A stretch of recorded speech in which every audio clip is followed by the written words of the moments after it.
Pemakaian tanda baca yang betul terdapat pada kalimat. Kita lihat yang A, celana jengki sudah tidak populer lagi di Indonesia. Di sini ada tanda baca petik 2. Apakah betul? Kita lihat ya, jengki ini adalah istilah khusus dari celana. Ya, kata yang agak asing didengar gitu. Nah, ini adalah istilah khusus, jadi boleh menggunakan tanda petik 2. Harus ya, menggunakan petik 2. Nah, ini sudah benar. Kita simpan dulu yang A. Kita lihat yang B, rate of inflation, laju inflasi. Nah, di sini ada koma, diapit koma. Koma ini adalah aposisi. Fungsinya adalah biasanya mengapit keterangan tambahan atau biasanya aposisi ya, atau kata lainnya itu keterangan tambahan dari subjek ataupun objek. Nah, kalau di sini laju inflasi adalah makna kata dari rate of inflation, kata asing. Jadi idealnya laju inflasi ini tidak menggunakan koma, tetapi menggunakan petik 1. Nah, ya, jadi ini salah ya. Koma di sini harusnya diganti menjadi petik 1 di sini harusnya. Nah, seperti ini ya. Nah, ini salah. Kita lihat yang B. Surat yang dikirimkan itu 0.2. No itu kan singkatan dari nomor. Nah, karena disingkat, ini idealnya juga tidak boleh menggunakan tanda petik 2. Seharusnya adalah titik, karena adalah singkatan ya, no. Jadi titik aja. Ini juga salah. Kemudian yang D, Ali bertanya titik 2. Nah, ini ada kalimat langsung.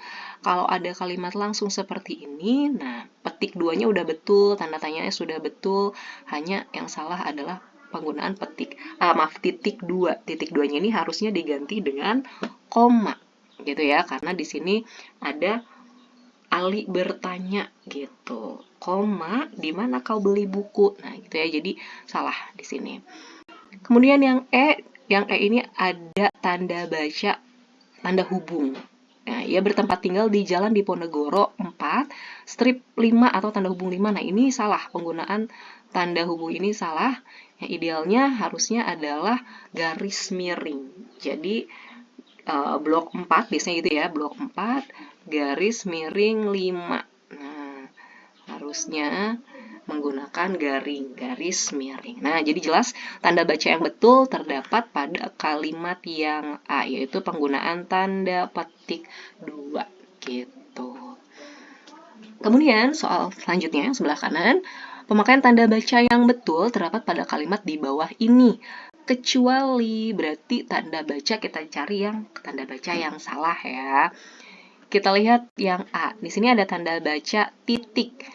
Ya, perjalanan mereka memerlukan waktu 2.35.30 jam. Nah, ini menunjukkan waktu 2 jam, 35 menit, 30 detik. Nah, jadi ini harus menggunakan titik agar jelas ya penggunaan waktunya, jam, menit, dan detik. Nah, ini sudah benar. Ya, kita lihat yang B. Ada penggunaan tanda baca koma di sini. Surat biasa, koma surat kilat, koma ataupun. Nah, jadi di sini ada rincian lebih dari 2 kata ya. Surat biasa, surat kilat, ataupun surat khusus. Nah, ini harus dipisahkan dengan tanda baca koma ya. Kemudian sebelum ataupun juga harus sekali ada tanda baca komanya. Gitu. Jadi kalau ada rincian selalu harus ada tanda baca koma sebelum konjungsi ataupun dan serta gitu ya. Nah, ini juga sudah benar. Kita lihat yang C. Di sini kita lihat ada tanda baca koma sebelum seperti, kemudian ada rincian juga, ada kursi, meja, dan almari. Nah, ini juga sudah benar. Kalau kalian menemukan kata seperti, harus ada koma sebelumnya, ya. Jadi bukan sesudahnya ya. Kemudian ada rincian, kursi koma, meja koma, dan almari. Nah, sama ya seperti yang B, kalau ada rincian, sebelum konjungsi juga harus ada koma. Nah, ini juga sudah benar. Kita lihat yang D. Yang D ini kita perhatikan ada tanda baca titik koma. Nah, di sini ada titik koma, apa sudah benar? Titik koma ini diikuti oleh konjungsi sedangkan nih. Nah, fungsi titik koma itu apa? Nah, titik koma itu adalah menggantikan kata hubung yang setara, terutama setara pertentangan ya. Jadi kalau ada ada kalimat majemuk ya, kalimat majemuk setara itu boleh menggunakan titik koma. tidak menggunakan konjungsi. Jadi kalau udah ada titik komanya nggak perlu ada konjungsinya lagi. Nah ini jelas salah ya. Titik komanya harusnya diganti dengan koma karena sudah ada konjungsi sedangkan. Kecuali tidak ada konjungsi sedangkannya baru boleh. Ya ini salah. Ya kita lihat yang E. Persamaan kedua proses ini, kemudian ada tanda baca dalam dan tutup kurung, tanda baca kurung ya. Nah, fungsinya apa sih? Fungsinya biasanya adalah untuk menjelaskan subjek. Nah, ini boleh.